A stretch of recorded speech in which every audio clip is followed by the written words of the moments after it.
사고력 심화 강의 6번째 시간입니다. 오늘 강의에서는 이제 고민은 그만 메뉴 결정 앱을 만들어 보도록 할 거예요. 오늘은 함수에 대해 이해하고 설명해 볼 거고요. 함수를 활용하여 자동화된 메뉴 선택 앱을 개발해 볼 겁니다. 그럼 문제 상황 먼저 살펴볼까요? 고등학생 A군은 요즘 주말마다 머리가 아픕니다. 바로 여자친구와의 데이트에서 먹을 메뉴에 대한 고민 때문인데요. 메뉴도 식당도 늘 여자친구가 고르는 것이 마음에 걸렸던 A군은 인터넷 검색도 해보았지만 수많은 광고성 블로그 글과 비슷해 보이는 파스타 식당들만 나올 뿐이었어요. A군은 자신처럼 메뉴를 잘 결정하지 못하거나 메뉴를 정할 때마다 머리가 하얘지는 사람들이 많다는 것을 알게 되었어요. 이럴 때 메뉴를 쉽게 정해줄 수 있는 앱을 개발해보면 어떨까요? 오늘은 이 문제를 해결해보기 위해서 메뉴를 선택해주는 앱을 만들어 볼 거예요. 그렇다면 메뉴 선택 앱에 필요한 컴포넌트는 무엇이 있고 어떻게 배치하면 좋을까요? 또 선택지로 제시할 항목들은 어디에 저장하는 것이 좋을까요? 오늘 강의를 통해 알아보도록 할게요. 우선 함수에 대해 이해해보도록 할게요. 함수란 어떤 일을 수행하는 코드의 묶음을 이야기하는데요. 만들어진 함수를 사용할 수도 있고 직접 함수를 정의해서 사용할 수도 있어요. 함수 블록을 한번 살펴볼까요? 함수를 만드는 블록과 만들어진 함수를 호출하는 블록으로 이루어져 있어요. 결과값을 반환할 수도 있지만 반환하지 않을 수도 있습니다. 그러면 지금부터 함수의 기능을 간단한 예제로 살펴보도록 할게요.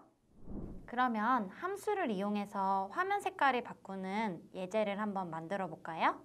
우선 프로젝트 이름 먼저 설정해 볼게요. 프로젝트의 이름은 스크린 컬러로 정해 보도록 할게요.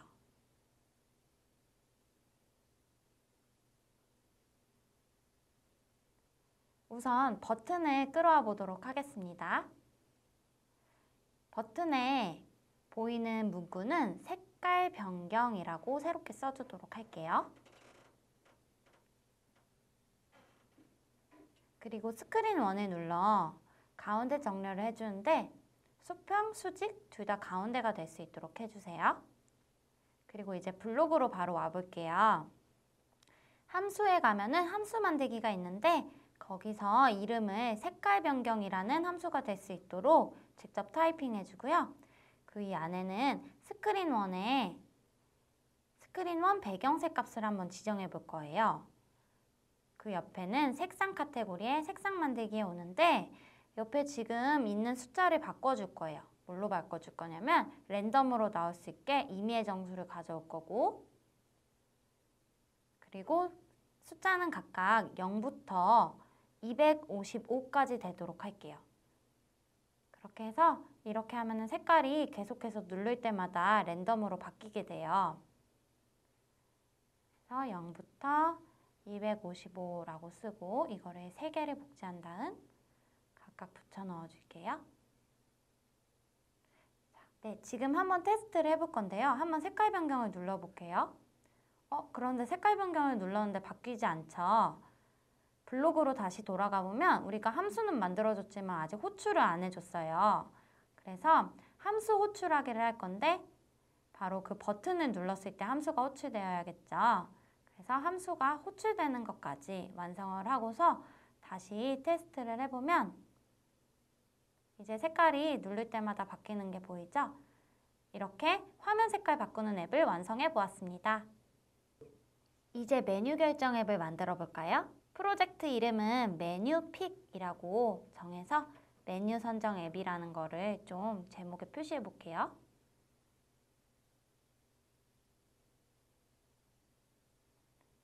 메뉴픽이라고 프로젝트 이름을 만들어주면 디자이너 화면이 나와요. 우선 첫 번째로 스크린 1에 가서 모든 컴포넌트들이 가운데에 정렬될 수 있도록 수평, 수직 모두 정렬을 맞춰주고요. 레이블 컴포넌트를 가져와서 문구는 마음에 드는 메뉴를 선택하세요 라고 정해주도록 할게요. 그리고 레이아웃에서 수평 배치를 가져와서 그 안에 버튼을 2개를 넣어 보도록 할게요. 이렇게 버튼 2개를 넣었으면은 크기를 좀 조정해 주면 좋을 것 같아요. 그래서 수평 배치를 높이는 한 이제 화면은 50% 정도 차일 수 있게 50%로 해주고요. 그리고 너비는 모두 분모 요소에 맞춰 볼게요. 그리고 그 안에 버튼들은 모두 높이, 너비 모두 분모 요소에 맞추도록 할게요. 그리고 버튼 속의 문구들은 한번 지워보도록 할게요. 지금 버튼 속에 있는 문구들을 지워야지 이따가 저희가 정해준 숫자가 나올 거예요. 그리고 아래에 버튼 1개를 더 넣을게요. 넣고 이름과 텍스트 속성을 시작하기라고 바꾸도록 할게요. 시작하기. 이걸 누르면 게임이 시작되겠죠? 그리고 재미있는 게임이 되기 위해서 우리 알림 컴포넌트 하나만 가져오도록 할게요. 자, 이제 코딩을 해볼 건데 첫 번째 메뉴를 저장할 리스트와 순서를 저장할 변수를 만들 거예요. 우선 메뉴 리스트 먼저 만들게요. 리스트는 우리 변수랑 항상 같이 써야 되죠? 자, 그리고 순서 변수도 하나 만들 건데 순서 변수는 초기값을 1로 해줄게요. 이따가 1번부터 16번까지 나올 거예요. 1로 해주고 자, 이제 시작하기 버튼을 클릭했을 때 이 리스트에 메뉴들이 들어갈 수 있게 할 건데요. 그래서 항목 추가하기를 가져오고 거기에 이제 리스트, 메뉴 리스트를 지정해 준 다음에 아이템들을 쭉 끌어줄 거예요. 근데 우리가 옆에 설정을 이용해서 항목을 좀 개수를 많이 넣어줄 거예요. 우리가 토너먼트 형식이라고 했죠? 그러다 보니까 16강, 8강, 4강, 2강 이렇게 대진표가 만들어져야 되기 때문에 좀 귀찮겠지만 항목을 16개를 만들 거예요. 16개를 만들어서 그 텍스트 박스 안에 1부터 16을 넣을 거고요. 지금 텍스트 블록들을 복제를 하고 총 16개를 복제를 해야 돼요. 그리고 한번 숫자들을 넣어보도록 할게요. 하나씩 블록들을 끼워 넣어주고요. 우리는 오늘 음식 사진을 넣을 건 아니지만 숫자로 대신할 거예요. 그래서 숫자 16개 중에 최종 1개가 나올 수 있도록 16강, 8강, 4강, 2강을 거쳐 나올 수 있도록 할 건데 항목에는 1부터 차례대로 넣도록 할게요. 1, 2, 3, 4, 5, 6, 7, 8, 9, 10, 11, 12, 13, 14, 15, 16. 자, 이제 넣었으면은 이번에는 알림 컴포넌트에 가서 메시지 창이 뜨게 할 거예요. 게임 시작을 누르면 메시지가 뜨는데 무슨 메시지가 뜨냐면 메시지에 메시지 내용, 제목, 버튼에 나오는 내용 다 적어줘야겠죠. 우선 제목은 뭘로 하면 좋을까요? 제목은 무엇을 먹을까? 라고 한번 제목을 지어볼게요. 그리고 메시지에는 2가지 메뉴 중 마음에 드는 것을 선택해 주세요 라고 쓸 거예요. 그리고 마지막 버튼 텍스트는 확인이라고 해야겠죠? 그럼 확인을 누르면 이게 없어지겠죠? 자, 이렇게 만들었는데 이제는 우리가 함수를 하나 만들어 볼 거예요. 함수 이름은 게임 시작이라는 이름의 함수로 만들어 줄 거예요. 말 그대로 게임이 시작하면은 이 아래에 있는 것들이 행해지게 할 건데 우선 버튼 1을 누른 다음에 버튼 1에 텍스트 값을 지정해 주도록 할 거예요. 우리가 버튼 안에 아까 텅 비게 만들어 줬죠. 그 옆에 리스트의 항목 선택하기를 가져온 다음에 리스트는 당연히 메뉴 리스트겠죠? 메뉴 붙여주고 위치는 순서를 가져올 거예요. 우리 지금 순서 초기값이 1이었죠? 그럼 여기엔 우선 1이 나올 거예요. 그리고 얘를 복제해서 버튼 2로 바꿔준 다음에 버튼 2는 2가 나와야 되기 때문에 플러스 블록을 가져와서 순서 플러스 1이 되게 할게요. 그러면 첫 번째 1라운드에서는 1과 2 중에 선택하게 나오게 되겠죠? 이렇게 게임 시작 함수를 만들었어요. 그러면 이 만든 함수를 호출을 해줘야겠죠? 그래서 시작하기 버튼을 눌렀을 때 알림창 확인 누르면 이렇게 시작을 하도록 함수를 호출해 줄게요. 이번에는 한 가지 선택하면은 버튼 하나 누르면 나머지 게 삭제되게 할 건데 우선 버튼 1을 클릭했을 때를 가져오고 리스트에서 항목 삭제하기를 한번 가져와 볼 거예요. 그래서 버튼 1을 누르면 뭐가 삭제돼야 될까요? 그렇죠. 두 번째 버튼에 있는 내용이 삭제되어야 되기 때문에 두 번째 버튼에 있었던 내용들을 가져올 거예요. 그래서 버튼 1을 클릭하면은 버튼 2의 내용들이 삭제가 되게 이렇게 끌어주고 반대로 버튼 2를 클릭했을 때는 버튼 1에 있는 내용들이 삭제가 되게 이렇게 지정을 해주었습니다. 이번에는 함수를 하나 더 만들 거예요. 이게 최종 라운드인지 아닌지 결정해주는 함수를 하나 만들어 볼 건데요. 함수 만들기에서 함수를 가져와서 이름은 선택 점검이라고 할게요. 라운드가 더 진행이 될지 최종 결정이 된지 판단해 주는 거예요. 우선 이 안에 만약 뭐라면 뭐뭐 아니라면 블록을 끌어올 거예요. 그리고 이 만약 옆에는 등호를 가져올 건데요. 왜냐하면 이 안에다가 두 개를 비교해 줄 건데요. 하나는 이 순서에 들어가 있는 숫자랑 이 메뉴 리스트를 한번 가져와 볼게요. 메뉴 리스트에 남아있는 항목 개수가 똑같은 숫자인지를 확인할 거예요.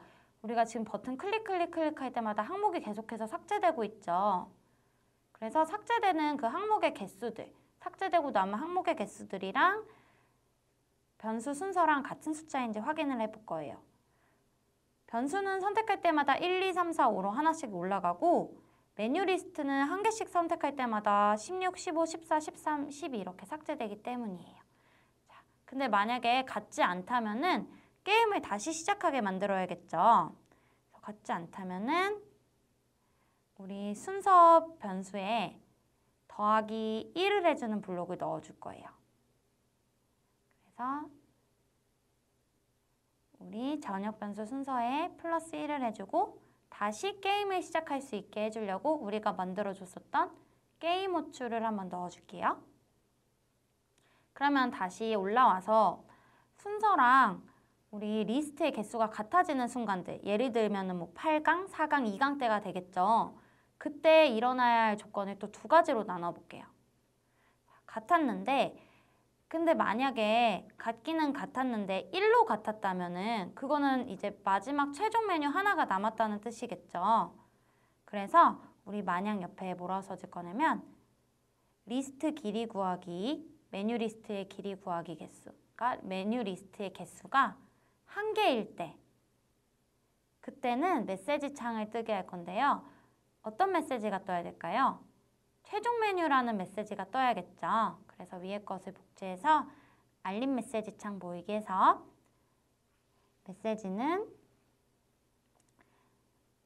메시지는 우리가 내용을 좀 합쳐줘야 될 것 같기 때문에 밑에 거 먼저 쓸게요. 밑에 오늘의 메뉴는 입니다 먼저 써주고 가운데 칸을 좀 바꿔줄 거예요. 가운데 메시지 칸을 항목을 합쳐서 오늘의 메뉴는 메뉴 리스트에서 가져온 순서 변수 입니다. 라고 해서 이건 최종 결정이라는 이름의 메시지 창이 될 거고요. 그리고 버튼 텍스트는 동일하게 확인으로 눌러주면 됩니다. 메뉴 리스트에서 순서 위치입니다. 이렇게 되면은 이제 오늘의 메뉴를 최종 결정해준 알림창이 뜨는 거고요. 근데 우리가 순서 변수랑 메뉴 변수 리스트 개수가 같더라도 최종 결정이 아닐 수가 있어요. 그래서 그 아니라면 밑에는 순서 변수를 1로 다시 처음부터 지정해주고 그리고 이제 호출을 뜰 거예요. 이제 새로운 라운드를 시작합니다. 라는 문구를 써주고 그 밑에는 그냥 동일하게 해도 되겠죠. 무엇을 먹을까 확인하고 당연히 다시 게임 시작을 넣어야겠죠. 자, 이제 마지막 단계예요. 선택 점검 함수들은 우리 버튼 클릭할 때마다 해줘야 되는 거기 때문에 아까 버튼 클릭했을 때 밑에다 하나하나씩 넣어줄게요. 이제 한번 잘 되었나 확인해 볼까요? 자, 이제 앱 인벤터와 모바일 앱 인벤터 어플 한번 연결해 볼게요. QR코드를 인식해 주겠습니다. 이제 제가 시작하기를 누르면 무엇을 먹을까 창이 뜨고 제가 막 선택을 해볼게요. 선택을 하면은 이제 새로운 라운드가 또 진행이 되고 계속 삭제가 되고 마지막에 하나만 남았습니다. 이렇게 오늘의 메뉴가 나왔네요. 이렇게 메뉴 결정 앱을 모두 완성해 보았습니다. 지금까지 메뉴 선택 앱을 만들어 보았는데요. 더 알아보기를 통해 함수에 대해 알아보도록 하겠습니다. 사실 우리가 앱 인벤터에서 사용하는 블록들 하나하나 모두 함수입니다. 우리는 버튼 1을 클릭했을 때 라는 블록을 사용하여 제어 기능을 추가하지만 실제로 그 블록이 어떤 원리로 실행되는지는 알지 못합니다. 그럼에도 프로그램을 만드는 데에는 아무 문제가 없죠. 블록을 사용함으로써 버튼 1을 클릭하면 아래의 명령들이 실행되도록 하는 함수를 불러왔기 때문입니다. 블록 코딩이 아닌 경우도 마찬가지인데요. 파이썬에서 print hello world를 입력했을 때 hello world가 출력되는 이유 역시 print 함수를 불러와서 이용했기 때문입니다. 가장 쉽게 함수의 개념을 이해할 수 있는 예시는 바로 자판기인데요. 우리는 자판기 안에 어떤 기술이 들어있는지 알지 못합니다. 하지만 돈을 넣거나 카드를 익히고 원하는 제품을 선택하면 제품이 나온다는 사실은 알고 있죠? 자판기의 함수가 어떻게 프로그래밍 되어 있는지는 모르지만 어떤 기능을 하는 함수인지는 알고 있으므로 알맞은 값을 입력하면 결과를 얻어낼 수 있는 것입니다. 오늘 만든 앱을 친구들과 함께 공유해보고 수정하거나 개선하고 싶은 사항이 있으면 수정해봅시다. 오늘 강의는 여기서 마치도록 할게요. 감사합니다.